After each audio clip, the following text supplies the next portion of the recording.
Good morning, good morning, good morning, friends. Grab yourself a cup of coffee. Get settled in.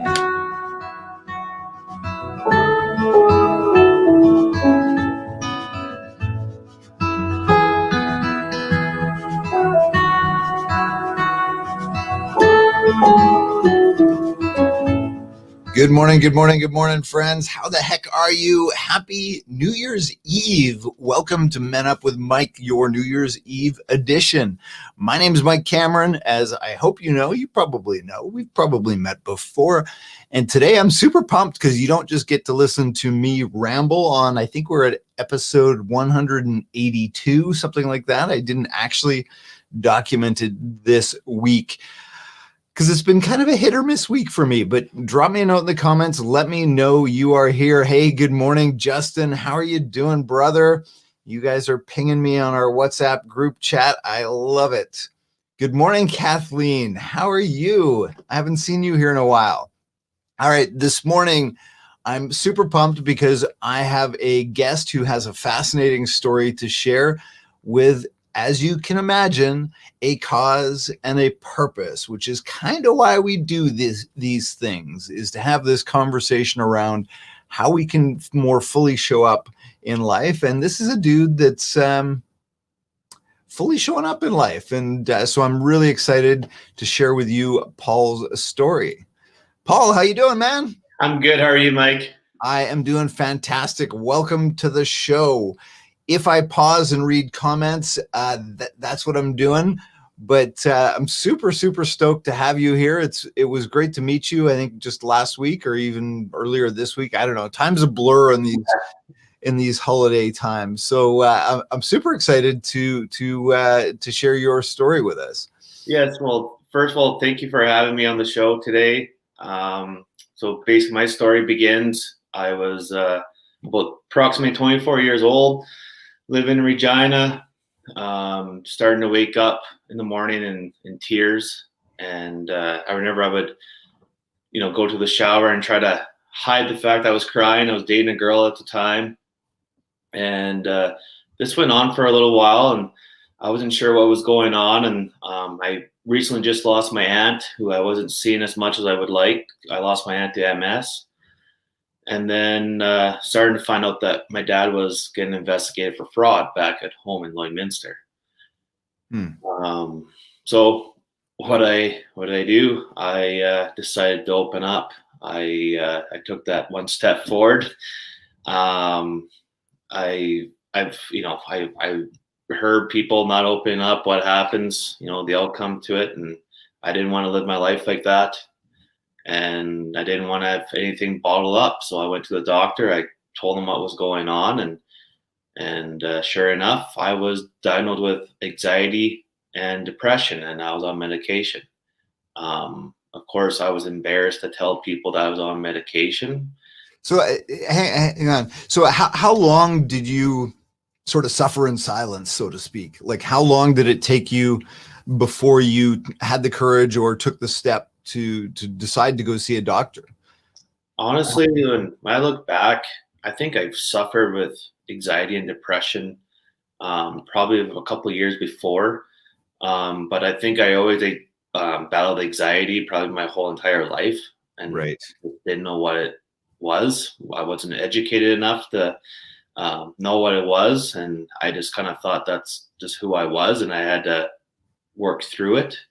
And basically, like what your show says, I had to, instead of man up, I had to man up. And I was never told that from my dad, that I had to man up growing up. But basically, there would be sometimes he'd be like, don't be selfish, don't make this about you, or and that was kind of how he would tell me to man up. Like, he would never directly tell me to man up, though. Right. And then, the story kind of brings me into, I was getting ready for work. My brother called me. I ignored it at first, but I was jumping in the shower. I was running late for work. Just like I'm late for everything in life. And, and so I hit the ignore button. I was just about to hop in the shower, and all of a sudden you can tell he went to voicemail, and then he called me again. And so I knew something was going on. I answered the phone, and I can tell by the crackling in his voice. He said, "You got to come home. It's Dad. He's in the hospital." And that's pretty much all he said. So I got on the phone right away to work. I told him what was going on, and I was on my way to Lloyd. And how I found out what was going on with my father, I walked into the room. I saw 6 to 7 empty bottles of pills. I looked over to my left. I saw my aunt, my mom, and then to their right was my dad laying in bed. When I was looking at my dad, I saw a red mark around his neck, and that's when I knew he was trying to take his life. And that's how I found out. Shortly later, this is like maybe day 2 or 3 when he was in the hospital. I remember a doctor came in, and he had a huge smile on his face. And he came in and said, "So is this the guy that tried killing himself?" And when I look back, this is like the prime example why the stigma still exists. I was stunned. I didn't know what to say. I didn't even know what to say. I just kind of looked over at my auntie, and I remember my auntie had deer in headlights. And I got a little angry. I kind of give him, the direction where to go. And he left. And then I remember my dad started to wake up a little bit, but he still had his eyes closed. But, think about how many pills he took. He started to whisper my name, and we thought he was just, sleep talking. And all of a sudden I go over there, and he was literally calling my name, and he grabbed my hand, and I will never forget this. It was a really intense moment in my life. He squeezed my hand so hard, he almost brought me down to my knee, and he burst out and crying. He was choking. He was crying so hard. And he was just saying, "I'm sorry, Paul. I'm so sorry. I let the family down. I let you down." And then he ended up starting to tell us, "I'm getting investigated for fraud." And my whole entire life, the one thing I've been battling with is I was sexually abused by the priest at Sunday school. And no one believed me, he said. I tried to open up to people, and no one would believe me. And my auntie, who is my dad's sister, just looked at him and said, "So is that the reason why you always made a big fit before we went to Sunday school? Like you weren't being a baby, like you were literally like something was going on?" And he said, "Yes." So yeah, and then I kid you not, about 2 or 3 weeks after, me and my dad had this father and son trip to Florida. And the day he got out of the hospital, I cornered him, and I told him, "Please don't ever do this again." And he promised me he would never try this again. And I gave him a big hug, and I looked at him and I said, "You're 2 weeks away from missing our father and son trip. We're going to Florida. This is going to be a fun trip. And I can't believe you'd rather miss it." And he said, "No, it wasn't that. It was just a lot of other stuff was going through my head, and I didn't care about it. That wasn't in my mind at the time." So we went to Florida. We had a blast. We met a lot of huge hockey names in the industry. We hung out there for 2 or 3 days. I got my dad to open up a little bit more. I opened up with my dad, and then we ended up coming home. At that time, I was on short-term disability, just took some time off from work. I spent that time to hang out with my dad and my friends. I remember it was end of July. And I remember coming home, and my dad was just freaking out. And forgot to mention, a couple days before, there was a search warrant on the island, and the cops searched the house. And I came in and I talked to my sister. So a few days later, my dad's losing his mind. Like he's walking around the house. And I was like, "Well, what's going on? Like, why are you pacing around the house so much?" "It's out everywhere," he said. That's all he said. "It's out. It's out." I'm like, "What's out?" He said, "It's on social media, it's on news, on the radio." And I'm looking at him, I'm like, "What the heck are you talking about?" And so I looked on Facebook, and there was an article of my dad and my mom's name about them getting charged for fraud. And the thing that upset me the most of all of this, not only that my last name was blasted on social media and the news, is that my mom was on there, but she had nothing to do with it at all. So I went uptown that day. I did a few errands, and I went home. And of course, at this time, everywhere who I saw or who knew our family, you can tell they were talking about us, and you can tell it was a topic around Lloyd that day. And it got to the point where I couldn't handle it. So I didn't even leave the house for the rest of the day. I remember I went to bed and I woke up. I had a shower, and I remember I grabbed a towel and I was wiping the mirror, and the first time I looked at myself, I saw the reflection of my mirror. And I burst into tears. I was just disgusted with like where my life was headed. And the weird thing about it, I had a good job, and I had a girlfriend who was really good towards me. I had good friends, but I had this illness that I could understand why it would make me feel emotional, and it would make me feel scared and just flat out depressed, where I couldn't even get out of bed.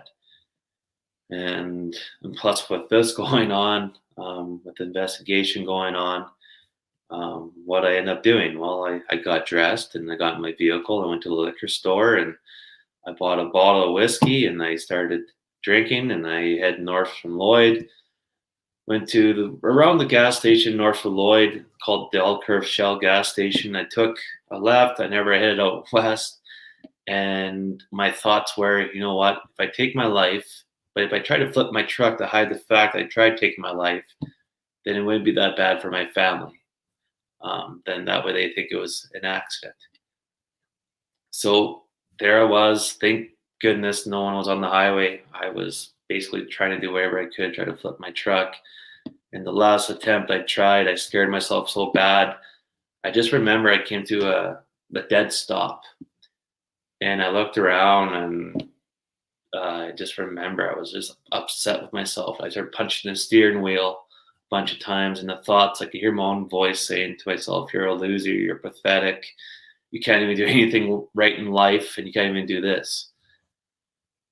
So I don't know what like really went on after that, but I just remember my heart was racing.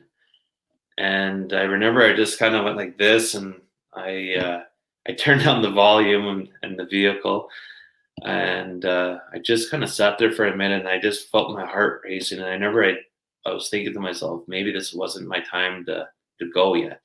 Maybe there was more to it. And call it cheesy or anything, that's honestly what happened. And I got out of I pulled out of the ditch, and I remember right when I pulled out of the ditch, and of course that's when the highway decided to be busy. And I don't know, it was the timing, because it was close by the noon hour, but it was just like, wow, the timing of everything, it just made me realize that what I was doing was not, the best choice. So, sorry, Paul, was this before or after you decided to go see the doctor? This was after. This was okay. So at this point you had been diagnosed. Yeah. Were you on medication at this point? Yeah, I was, and I was drinking and taking my medication. I was on antidepressants, and before I left, I didn't took my medication. I just went right to the liquor store and I started drinking. The doctor told me I shouldn't even drink at all. Like the most I should have is maybe one, alcohol beverage if I was, and I drank a whole bottle of whiskey. And, you look at it at the time, you're like, wow, you still were behind the wheel. And I think I scared myself so bad that I felt I was went back to being sober. Right. And it just kind of knocked me out of the state of mind I was in. And when I look back, and if I would have taken my life, and this is how I got myself to lift up from all of that, I would never have been able to go to Calgary. I went out for a job shadow. I was trying to follow my passion in hockey. I did a job shadow with Mike Moore, the Calgary Hitmen, which led to me meeting Brian Burke. I was only given about 15, 20 minutes to go talk to him. I was in there for an hour and a half. And you know me, I like to talk.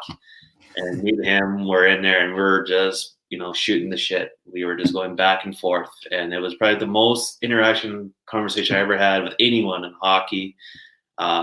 He never made me feel I was some, small town guy or anything. He made me feel I was at his level.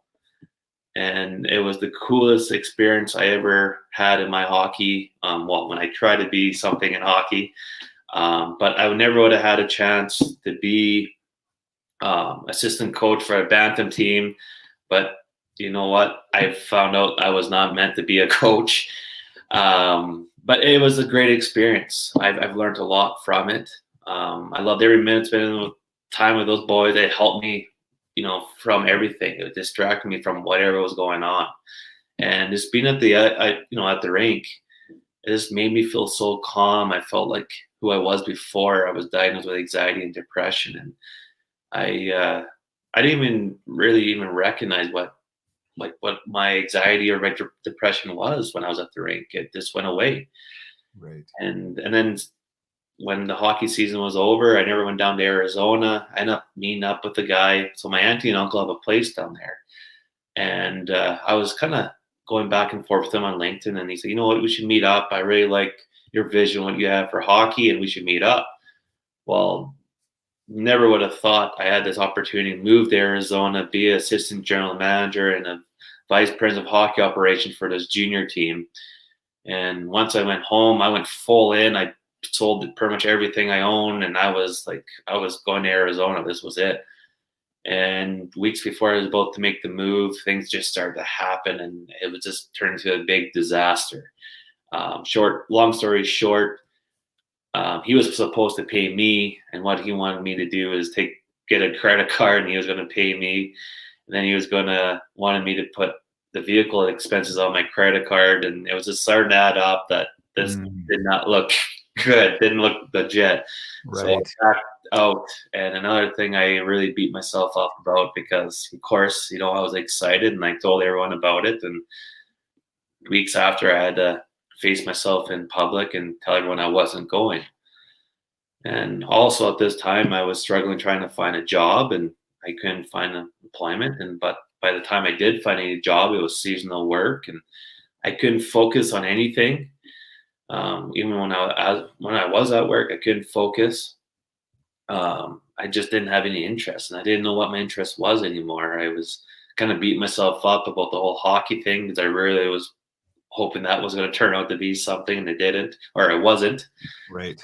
I continued on with it, but it just wasn't looking very promising. So yeah, I remember about a month later, my dad was off to jail, and it was tough. I didn't have the guts to go visit my dad. It was about 5 or 6 months till I went to and visit my dad in jail. Yeah, it was difficult. And it wasn't because I didn't want to see my dad. I have a hard time accepting that this actually was happening. And I remember I was walking in, and I felt like, well, this is a little bit different in school, but I felt I was in kindergarten again, going to school the first time, and I was waiting for my mom and dad to come with me. But my sister was with me, and I was waiting for her to walk beside me. Right. And, and she's looking at me kind of like, why are you so nervous? And I don't know why. I couldn't tell you. I just didn't want to accept what was going on. I had a really hard time. And so another year went by, and I'm trying to figure out what I'm going to do. But the thing was, I couldn't focus. I would just remember I would pace myself in my parents' basement. And the only thing that was going through my mind was like, what are you going to do? Like you're 26, 27 now, and you're living in your parents' basement. You can't even find a job. Like what are you going to do? And then, of course, later on, my dad got out. He was on house arrest and started taking courses. I never meet him, started having these really good chats, and was starting to bring our spirits up a little bit. And I never was telling him, you should be a safety advisor. You'd be really good at that. And he looked at me, and I never forget, he's like, safety advisors or safety people usually are assholes. Are you trying to tell me I'm an asshole? And I burst out laughing. I said, well, not all of them are. And I said, but yeah, you kind of do have that. Actually, you are an asshole. Yeah. I'm like, I did work for you before, so and so I basically pumped his tires up. I beat on his drum and tried to get him going, and sure enough, he started going to courses, and he was like a college kid, you know, coming back in the weekend, or more of a, I guess I'd never really bragged to my parents when I was in college about school. I was more telling them about the girls I met, but but I guess with Dad, he was like, you know, a first grader. You know, this is what I learned today. This is what happened here, and blah blah blah. And so Dad found on the side a job he did part time, and he was looking at the storage units. And I'll never forget this. Dad came home and he was all excited. And he's like, I got a job. I took an interview today and I got a job. I'm like, what? And he's like, yeah. And I was like, that's awesome. And I remember just like everything in the house for the next couple of days, like just the vibe and everything just changed. Like it almost like we grabbed an eraser and it's like negative vibes out the door, and everything was just like, you know, it was just like rainbows and unicorns, like everything was just perfect again, right? Well, it lasted about 2 days. I remember my dad came back.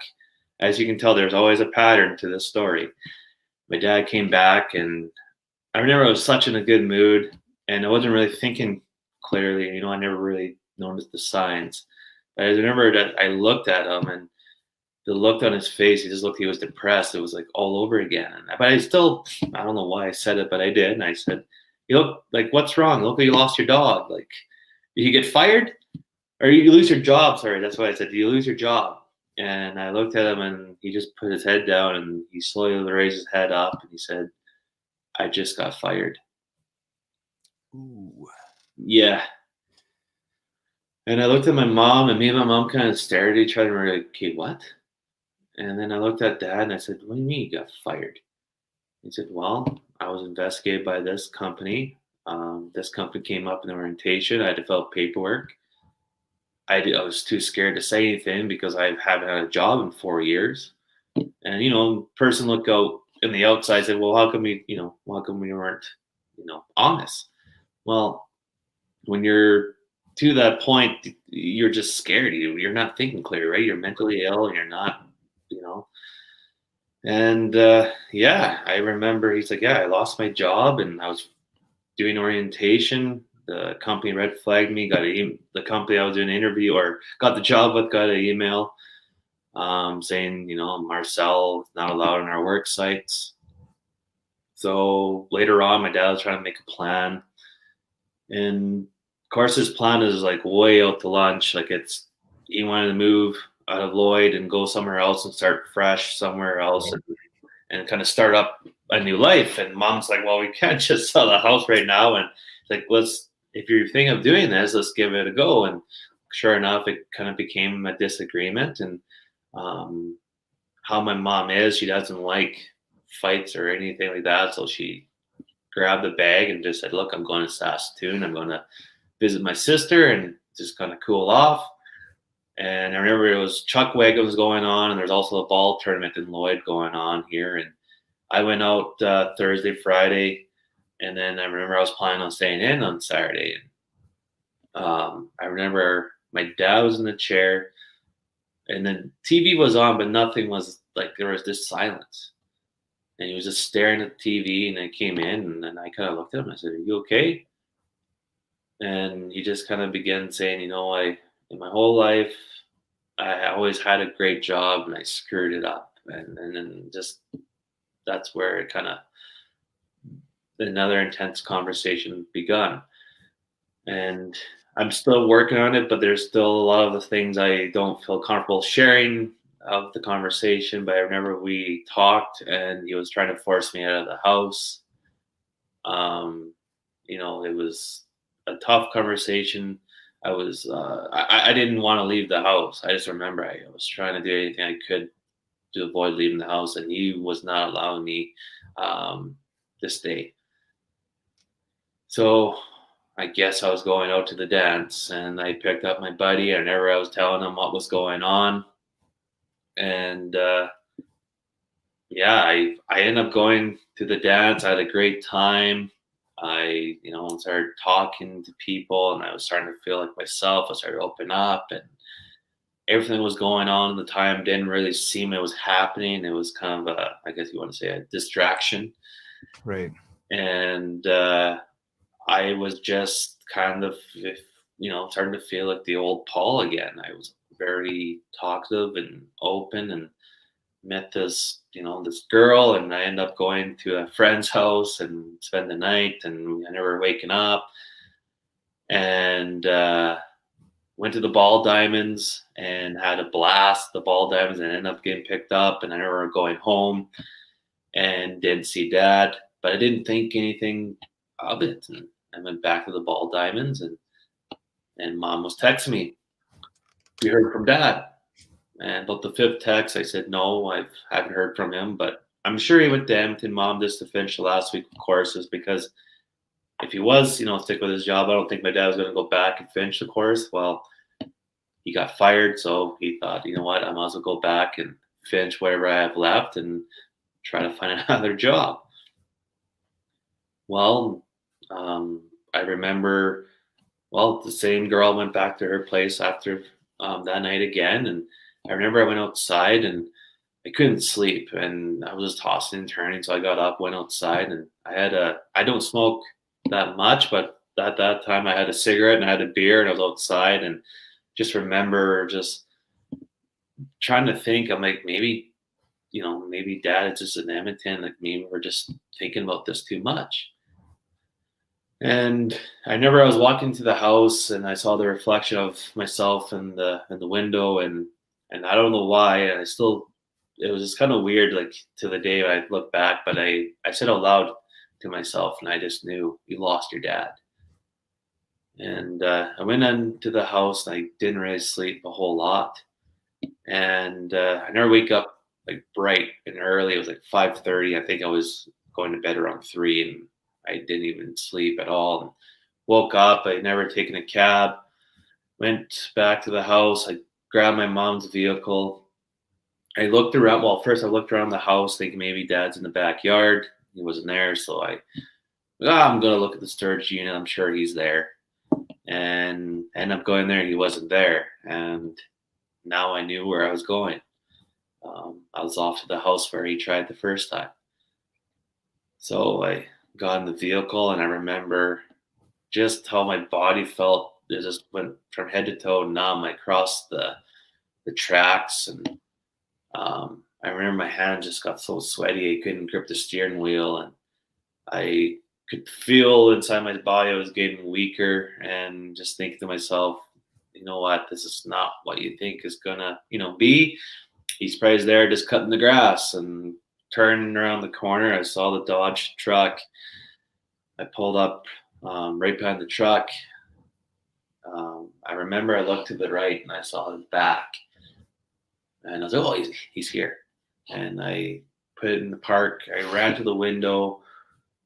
When I went to the window, I wasn't sure what I saw was correct, and I decided to go into the house. And right when I came around the corner, I saw, and I just remember I just came to a flying fall right on my butt, and it was just I don't even know how to explain it. It was just like so shocking. It was just like, wow, this is happening. I found my dad. He's gone. I called my mom and I said, "I found Dad, but he's gone. He took his life." I remember my mom said, "Well, you're going to have to call the cops." So for the next 5 or 6 months, this is exactly what I was dreaming about, my flashbacks. Sirens were coming to the house. Cops were asking me questions on what happened. It almost felt like they were making me feel that I was a part of this. Like I had something to do with my dad's death. Right. I remember being frustrated with them. I answered every single question over and over and over again. And plus the image of what I saw of my dad, and that's what I dreamt about for the next 5 or 6 months. I got picked up from my parents' friends, and also I forgot to mention my sister at this time was 2 weeks away from having her little baby girl. So I'm obviously a guy, so I don't quite understand how pregnancy works. But I was, I was a little bit worried that my sister might have had a chance of losing her kid. And I remember my mom's friend looked at me. She said, "No, she's so far along. If anything, she was going to have the kid early." And I'm like, "Oh, okay." Still, I'm not feeling it. Like my head spinning. I'm like, I have to call Ty. Like Ty, who's my older brother, he's on the road. And I remember going back to the house, and I was like, "How do I approach him about this? Like, I don't want him having an accident or anything." Right. And so I called him, and I remember him or telling him, "You need to pull over. I need to tell you something." Okay. And he kind of laughed. He's like, "What's going on?" I said, "It's Dad." "Oh God, what now?" I said, "Ty, you got to come home." "What's going on?" I said, "You got to go home." And this went on for a couple of minutes, and he wasn't getting off the phone, and I wasn't sure if I should hang up. I didn't know what to do. And then finally I had to tell him I found Dad. He's gone. Of course, Ty burst into tears, and I said, "Where are you? I can come pick you up." "No, I'm on my way home." I said, "Are you okay to drive?" And he said yes, which probably wasn't, but he drove. I remember at the funeral, I made a promise to my dad in my speech to him. I said I was going to stop letting life kick my ass, and I was going to start kicking back. And it was so emotional saying that. I wasn't crying from the day I found him, and until I said that, I just burst into tears because I've been wanting to say that for the longest time, that I'm sick of where I am, and Right. I wanted to come out of it. And it wasn't getting any easier. And I remember walking out. I was in my head. I call me crazy, but I remember I was like, I have to do something about this. I don't want another family to go through what my family's gone through and what I have gone through. And I haven't really said a whole lot to anyone for a little bit. I remember I started a new job like 3 weeks after I just lost my dad, and I didn't really took the time. I was just like, I'm gonna, move on with my life, and I'm not gonna settle because this is what my dad would have wanted. And from that moment on, I've did everything. So from this day, like as we speak, I've been doing things just for him, and stuff that I think he would want me to be doing. So right after I started the job, I met up with a couple of friends, and I said, "Look, I'm doing this walk." But after the funeral, I mentioned to a group of friends that I was doing the walk from BC to Lloyd, and the whole garage burst out laughing. So I decided to shorten it up. I decided to go from Saskatoon to Lloyd, and everyone's like, "Well, why Saskatoon?" So my mom's side of the family, my mom's aunt or sister, um, my uncle and aunt are really close with my dad, and we spent a lot of time there growing up. And so I knew that would be a very special moment for her if we started the walk from Saskatoon and we went to Lloyd. Um, I remember before the walk even started, I had a bunch of people doubting me, questioning me if I could even do the walk. Right. And it motivated me to go and do it. And it pissed I'll me show off. you. Oh yeah, that's exactly what was my attitude. So what did you hope to accomplish with the walk? Raise awareness for mental health and suicide. I wanted people to open up, and that's my message. Like my shirt here says, "One step forward." That's my message. Is first you got to open up, then you got to lift up, and then never shut up about mental health. Yeah. And I followed those 3 exact steps. I hope it works for everyone. It sure has helped me a lot. So when I came up with this idea with this walk, I thought, what a great way. You have a lot of time to be walking and sharing your story. And whenever it came to just a halt where we weren't sure what we're going to call the walk, and my auntie Lee came up with the name and said, "Let's call it Let's Walk the Talk," which is right behind me here. That's the logo. And my buddy David, his wife design the logo for me. So yeah, like you said, it was the attitude of, you made the mistake of challenging me. Now it's time to prove you guys wrong. But once I started walking, it wasn't about proving people wrong. It was trying to get people to open up. And I'll never forget this. It was the third day of the walk, and I would probably say it was the toughest day of all days. We had 60-kilometer winds blowing against us. I didn't have a knee brace or any knee brace or ankle supporters or anything. I just put running shoes on, taped my feet, hoping I wasn't going to get blisters. And away I went. Well, I thought I tore my ACL or something, my knee, because I couldn't even walk the one leg straight. I had to walk it out to the side. It was kind of walking kind of like a stable drunk walk kind of thing, walking into North Battleford. And I remember I was trying to make it come off like I was kidding, that I wanted to quit almost, but I was trying to make it like I was joking. And I just remember, so the guy who was on the walk with me is my brother's like a really good friend, and we shared a hotel room together. And I remember he kind of piped up, and there's a guy coming into the room for an interview. And along the way, and well, I forgot to mention this. So during the day, he was challenging me. He was really, you gotta do this, and you can't quit, and man up, let's get going.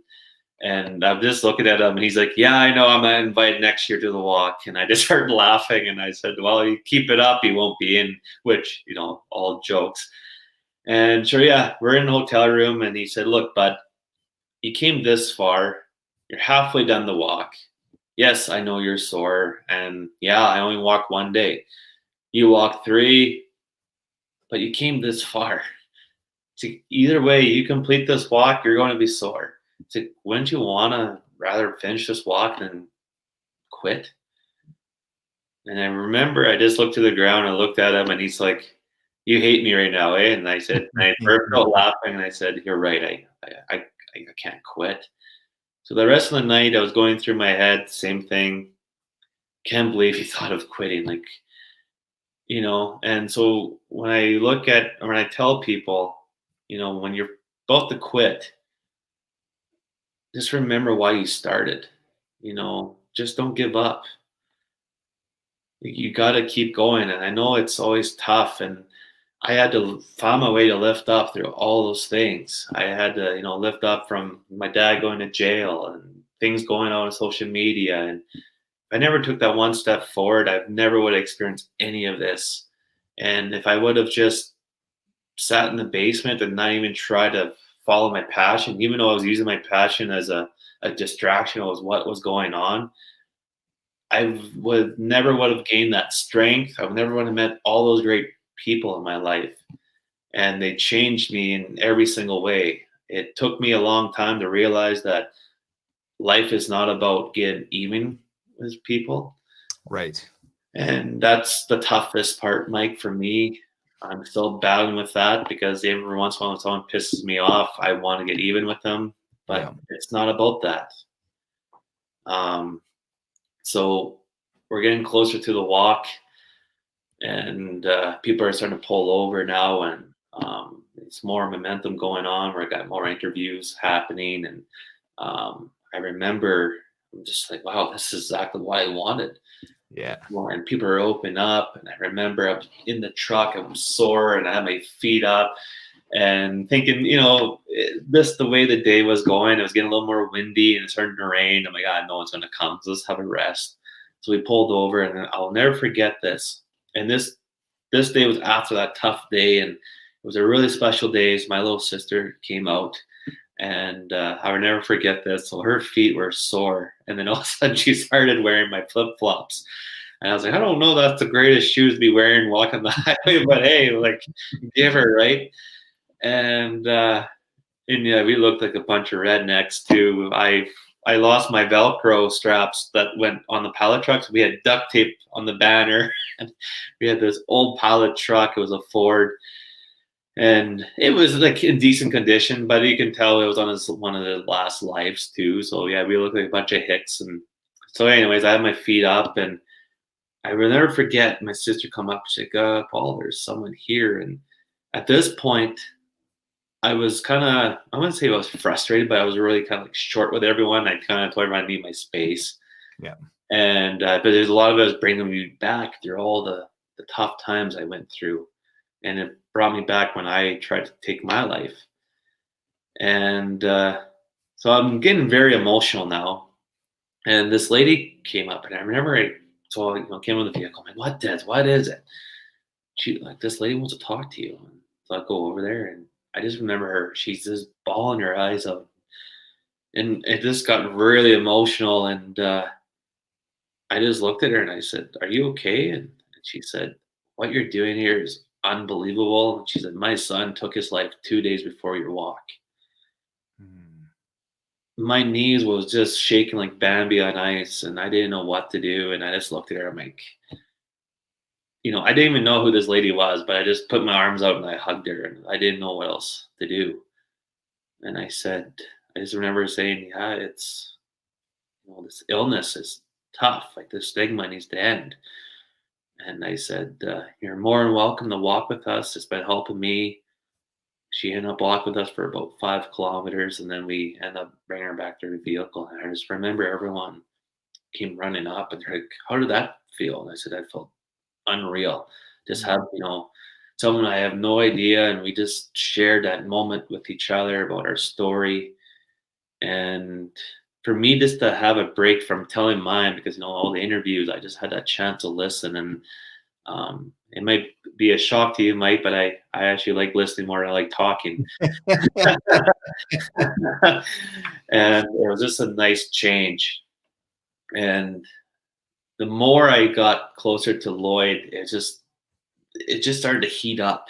Like, the traffic was starting to slow down, and we had the first responder squad there, and they had their truck behind our pallet truck, and so they had the red and blue lights on, so people thought it were cops. And I remember people were just slowing right down to 30, and it was the coolest thing. I will never forget. This one guy came up and he said, "You're the guy who's walking." And I started laughing. I'm like, "Yeah, we got to take a photo." So he handed me his phone, and we're driving, and I'm walking, and I'm taking a photo as we're walking. And it was just a cool moment. And he's like, "This is unbelievable." He's like, "Well, you're going to catch my buddies. They're coming up right behind me." He said, "We're going to this race in Edmonton." And all of a sudden, all these like zoop, like you name it, they're all this like all decked out, these vehicles, and they have like, heavy exhaust, and they're like coming, honking their horn and revving their engine for us. And it was just like such a cool moment. And I'll never forget that. And I just remember we had a larger group the last day. We probably had maybe close to around 40, 50 people. And then finally, the media calls, and they're like, "Hey, we're at the finish line. Where are you?" And I kind of laughed. I'm like, "Well, we're almost in Marshall," which is not very far away. For those who don't know where Marshall is, it's probably about a 5-minute drive out of Lloyd. And I was like, we're hauling ass. Like, I didn't think we were going to be this quick, and we had 2 stops already. "Well, you guys are going to have to pull over, but we probably won't be able to go till about 4 o'clock. And at this point, it's 2 o'clock. And I was just like, "You want us to pull over again?" And I'm like, they're like, "Yeah." And I was like, at this point, my legs are seizing up, and I'm getting tight, and I'm just like starting to lose my patience a little bit. And the other side of Paul is starting to come out now. I'm not this soft teddy bear. I'm more this grizzly bear, and I'm getting frustrated. I'm like, I just want this to end already. Like, not because the walk wasn't great and all, I was just so freaking sore. And the one thing I learned is I'm taking more time to train. I only took 8 weeks to train for that, and just because I was just, I'm going to be flat out honest, I was pompous. I was like, I worked out before I got this. I'm just walking, like, trained. I'm like, easy. Yeah. Like, what do I have to do that for, right? And so how many days did it take you? 6 days. 6 days. Yeah. And I just remember the GOAT called me, the radio station here in town, or, "Okay, we're ready for you." And I never hang it up, and I just looked at everyone and I said, "Well, I guess it's okay for us to continue now."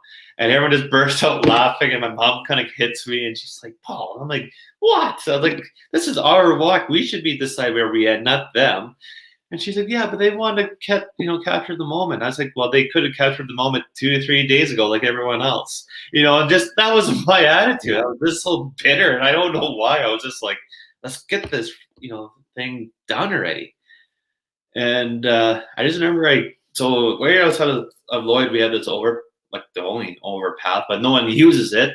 But we walked underneath the bridge there, and I don't know what happened. I just remember I came underneath the bridge, and the sun just kind of hit me, and I just remember I went back to this one moment where my dad, growing up, I was a pretty wild kid growing up, so I already heard this warning from my dad only a few times, and I don't know why, but I just heard in my head, I never heard him saying to me, "I'm so proud of you, son."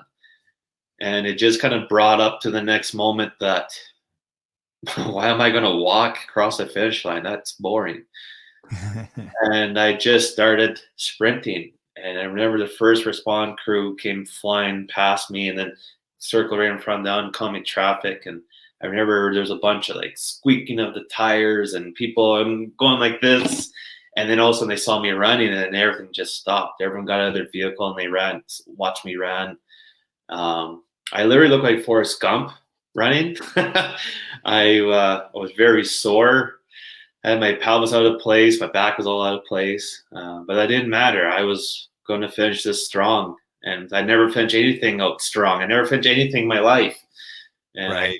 I just told myself, this is what I'm going to do. I'm going to finish this out strong, like everyone who has struggled with the illness. And, this is for them, and this is for my dad, and also for me. And so that first race was what, walk was 2019? 2019, 1 year after my dad. The year after my dad's funeral. Crossed the finish line, and then after that, it was like, I'm never shutting up about mental health, and it just kept going. And I went to a couple speaking events, and after that, in social media, I was just trying to do whatever I can to raise awareness. And from all of the stuff I just told you guys here today, the one exercise that's been helping me here today, I've done it a few times. I've done it in my speech, and I'll show, hopefully whoever's watching, maybe this might save your life. I'm not sure, but it saved mine. Whenever, I'll take you back the day I tried taking my life, when I had my hand over my chest and I felt my heart. So whenever I lose hope, I put my hand over my chest. So if whoever's watching, do this. And I'm going to ask you, do you feel that? And yeah, that's your heart beating. And there's a purpose why you're still here today. So what I'm going to tell you is find that purpose and go get it.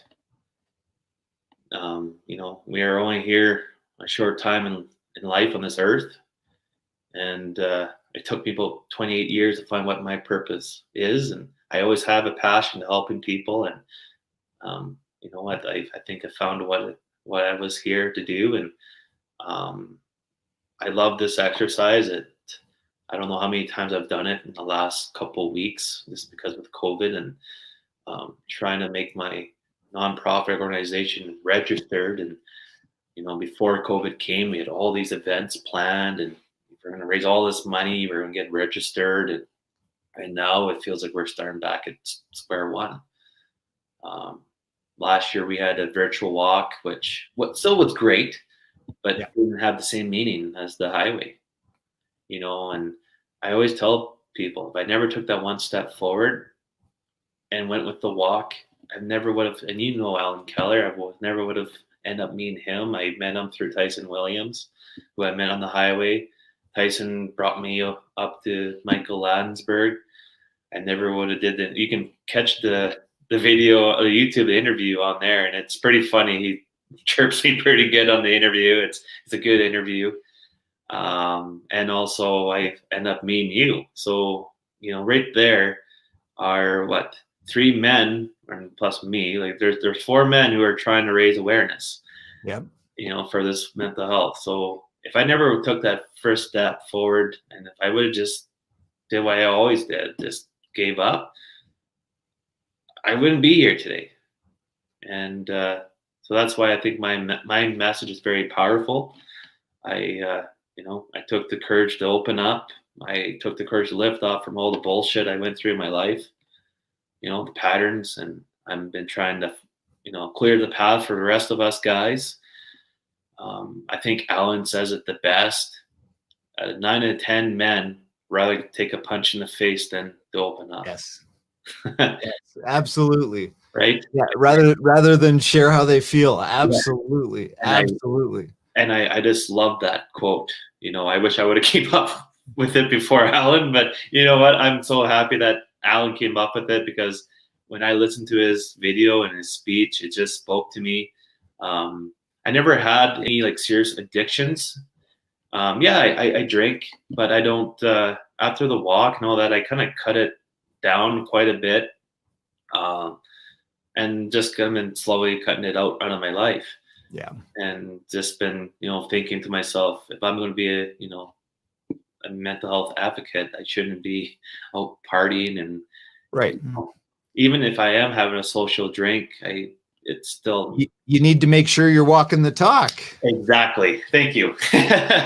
Exactly. But that's exactly it. And again, I mean, the thing I love about you coming forward and sharing your story is it does allow others to come share their story, like that lady that came up to you in the walk. Yeah. And it just normalizes all of us sharing the stories. We can talk about statistics all day long because the statistics are horrific, but it's easy to gloss over statistics. It's not so easy to gloss over listening to Paul's story about how he found his dad after he'd taken his life and the impact that has on the world around. Like, that's not ignorable. No. And that's the important piece. Yeah. I remember when I got picked up, I had to go back to the police station, and I remember the chief officer just looked at me and said, "Why are you here?" He's like, "I have all the information." And I said, "I don't know. The cop told me to come back." And I never got up. And I never would, I have to say, I think I'm probably one of the first and only people that ever hugged, well, maybe not, but in a police station, hugged a police officer.